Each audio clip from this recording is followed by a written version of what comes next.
अस्सलाम वालेकुम and welcome back to my channel. कैसे हैं आप सब लोग? आई होप कि आप सभी लोग ठीक होंगे और खैरियत से होंगे।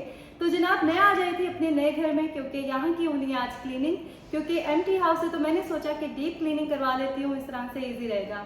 तो आज आपके साथ भी मैं ये सब शेयर करने वाली हूँ, सो स्टे ट्यून्ड। आज सुबह मैं बच्चों को स्कूल भेज के तो फ़ौरन बाद यहाँ पे आ गई थी, क्योंकि मैंने किसी को क्लीनिंग के लिए कहा था। तो जो हेल्पर्स थी उन्होंने 8:30 यहाँ पे आना था, तो इसलिए 8 o'clock मैं यहाँ पे पहुँच गई थी, ताकि जब वो लोग आएँ तो उन्हें घर बंद ना मिले।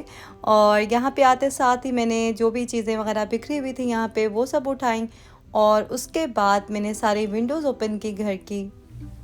इस घर में ना माशाल्लाह से विंडोज़ काफ़ी ज़्यादा हैं, और आज उन्हें अच्छी तरह से क्लीन करना था, क्योंकि काफ़ी टाइम से घर जो है वो बंद था और कुछ काम वगैरह भी करवाया था हमने। तो बस फिर अच्छी खासी डस्ट जो है ना वो यहाँ पे जमा हुई हुई थी।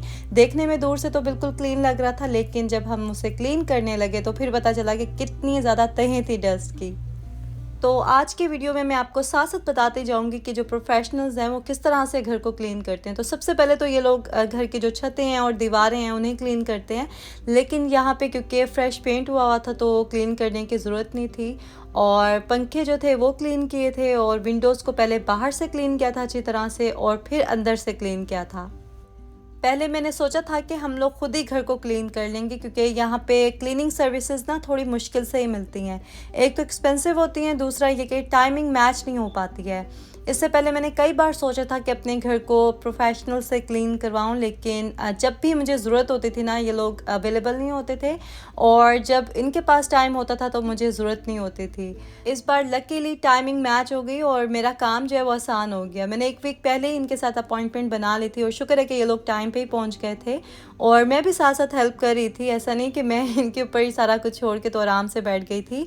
और आदत भी नहीं है ना, अभी यहाँ पे कुछ करने को भी नहीं था, तो मैंने सोचा ठीक है मिल के ही कर लेते हैं। तो मैंने तो क्लीनिंग का आगाज़ अपने किचन से किया था, जहाँ पे मेरा ज़्यादा टाइम गुजरने वाला है आगे। वैसे किचन अगर अच्छा हो ना तो क्लीनिंग करने का दिल भी करता है, और कुकिंग करने का भी मज़ा आता है। और हमने अभी रिमॉडल किया था किचन को, तो जो भी चीज़ें हैं मैंने अपनी पसंद से लगवाई थी यहाँ पे, और माशाल्लाह से जैसा मैंने सोचा था बिल्कुल वैसा ही बन गया। अभी फिनिशिंग रहती है यहाँ की, तो वो भी इंशाल्लाह 1-2 दिन तक बिल्कुल कंप्लीट हो जाएगी।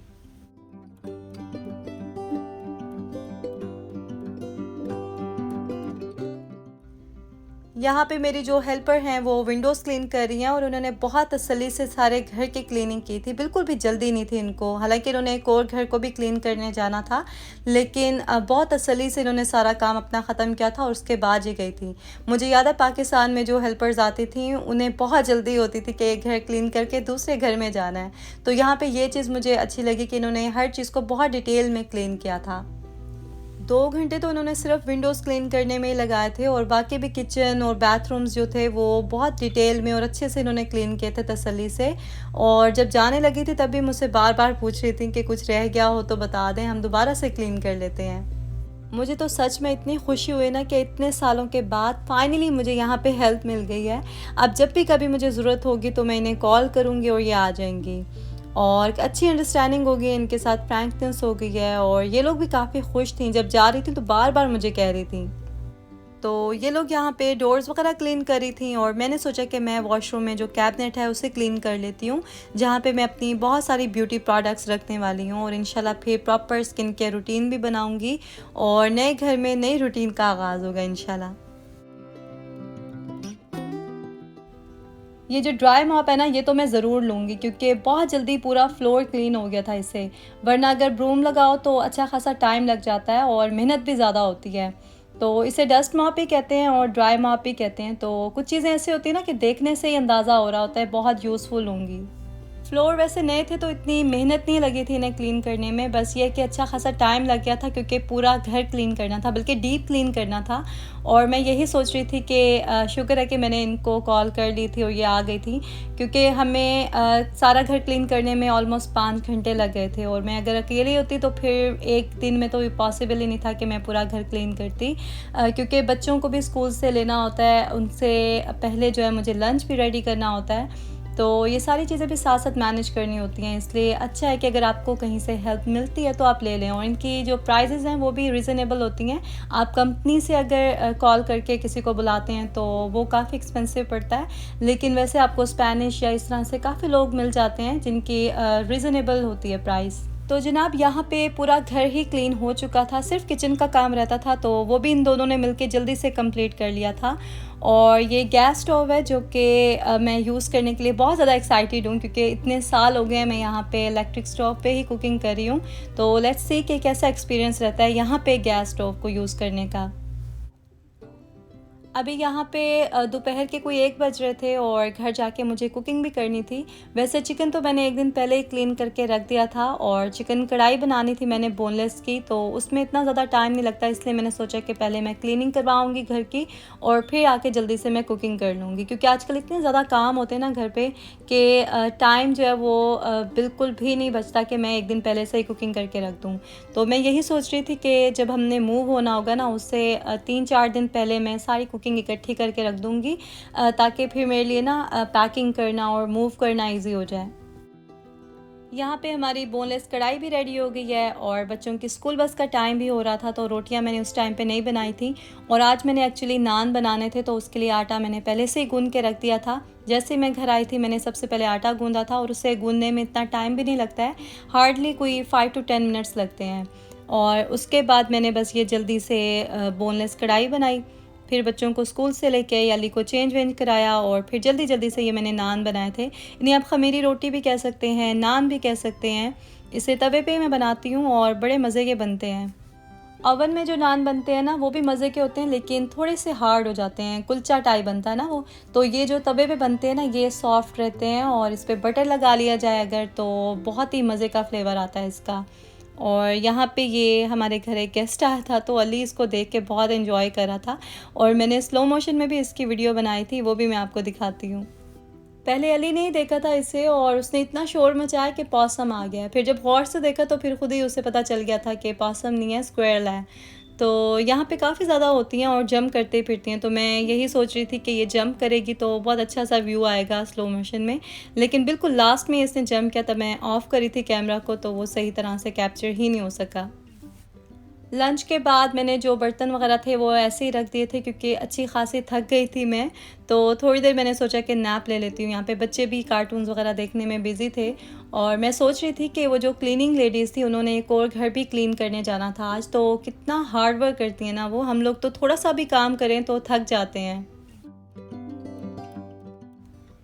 यहाँ पे आयतल ने ये क्यूबीज़ बनाई थी, इसने यूट्यूब पे ही कोई वीडियो देखी थी और उसे फॉलो करके इसने इस तरह से ये बना ली थी। तो बच्चे आजकल जो है ना फ़ोन वगैरह भी यूज़ कर लेते हैं। वैसे तो आपको पता है मैं बहुत स्ट्रिक्ट हूँ इस मामले में, लेकिन आजकल क्योंकि मैं ख़ुद बिज़ी होती हूँ तो इसलिए मैंने फ्री हैंड दिया हुआ है इनको ज़रा। यहाँ पे अब शाम के 5 बज रहे थे और मैंने आधा घंटा ही नैप ली थी। नैप तो थोड़ी देर ली थी, लेकिन उसके बाद मैं इतनी लेज़ी हो गई थी कि 1 घंटा मैं ऐसे ही लेटी रही थी, फ़ोन पे ही कुछ देखती रही थी। और फिर मैंने सोचा कि अब मैं उठ ही जाती हूँ, क्योंकि काफ़ी सारे काम थे वो किए, सारी डिशेज़ वॉश की। और यहाँ पे अब अली आ गया था, क्योंकि मैं उसके जो फेस मास्क हैं वो धो रही थी। तो अली को शौक़ हुआ कि उसने ख़ुद अपने मास्क जो हैं वो वॉश करने हैं, तो अली ख़ुद ही यहाँ पे वॉश कर रहा है। और इसके बाद मैंने दोबारा से इसको हल्का सा रिंस करके तो हैंग कर दिया था। शाम का टाइम ना वैसे बहुत तेज़ी से गुजर जाता है, बस बच्चों को थोड़ा होमवर्क वगैरह करवाओ तो डिनर का टाइम हो जाता है। और डिनर में मैंने आज बनाने थे चने वाले राइस, लेकिन चने मेरे पास थोड़े थे बॉयल किए हुए, तो मैंने बीच में थोड़ा आलू भी ऐड कर दिया था, तो वो भी अच्छा लग रहा था। वैसे हमारे घर में ना वैसे बिरयानी से ज़्यादा ये चने वाले चावल शौक़ से खाए जाते हैं, और बहुत जल्दी भी बन जाते हैं, तो इसलिए अक्सर आपने देखा होगा कि मैं बना लेती हूँ शाम में।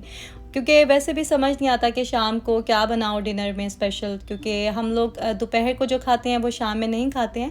बहुत कम ही कभी ऐसा होता है कि कोई ऐसा मैंने सालन बनाया हो कि उसके साथ मैं राइस बॉयल कर लूँ, या उसी को ही मैं चेंजिंग करके तो कुछ और बना लूँ, वरना मुझे स्पेशल कुछ ना कुछ बनाना होता है डिनर में।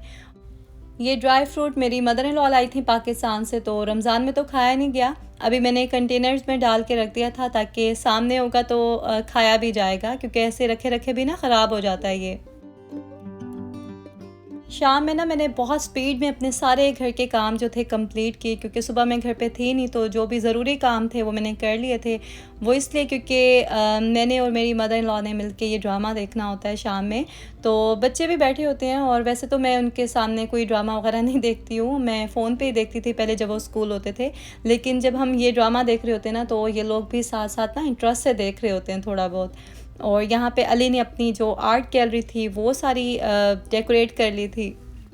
इनमें से मोस्टली ड्राइंग्स तो अली ने ख़ुद की थी, लेकिन अमान और आयतल भी इसकी हेल्प करते रहते हैं। और अभी रात के 9 बज रहे थे, तो बच्चों को मैंने मिल्क दे दिया था, ये लोग ब्रश वगैरह कर रहे थे। तो मैं यहाँ पे रोटी वाले रुमाल जो है वो वॉश कर रही थी। इनको मैं डिप करके रख देती हूँ पानी में, मैं विनेगर ऐड करती हूँ, बेकिंग सोडा ऐड करती हूँ और डिश सोप ऐड करती हूँ। इससे यह कि जो शार्प स्मेल होती है ना डिटर्जेंट की, वो नहीं आती और अच्छे से क्लीन भी हो जाते हैं। बस रात में मैं वॉश करके ना इन्हें किचन में फैला देती हूँ हर जगह, और सुबह जब मैं उठती हूँ तो ये ड्राई हो जाते हैं। आजकल मेरे बच्चे जो है ना वो बहुत लेट सोने लगे हैं, इनको 11 बज जाते हैं सोते सोते। मेरा तो एनर्जी लेवल बिल्कुल लो हो जाता है रात में, लेकिन इनका एनर्जी लेवल जो है ना वो हाई हो जाता है जैसे जैसे रात होती है।